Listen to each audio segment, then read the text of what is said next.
In this lesson, I'm going to show you how to install Tomcat on your Macintosh. So the first thing you need to do is you need to navigate to the tomcat.apache.org website. When you get there, select the Tomcat 6.0 link. At Tomcat 6 Downloads, scroll down and look for the tar.gz file under the core binary distribution. Download it. Once it's downloaded, open your Finder. You should find it under your Downloads directory. Move it down to its own area or move it up, either way you want to do that, but get it out of the Download subdirectory. Then extract the file by double-clicking it, and that will unarchive it.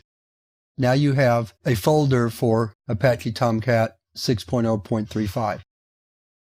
At this point, open up a terminal window, and you should see the subdirectory right there, Apache-Tomcat-6.0.35.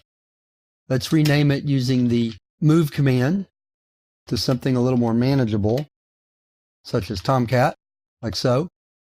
Then cd into Tomcat. Then cd into the bin directory. Then you should see a command called startup.sh. Type sh startup.sh. And that should have your Tomcat program running. Go back to your web browser, type http://localhost:8080, and you should see the Apache Software Foundation Apache Tomcat page. And if you see that, then your installation worked correctly. If not, go back through the video, go through the steps I took you through, and you should get it to work. And with that, we're finished with this installation and ready to go on to see how to use Java with Tomcat to build servlets.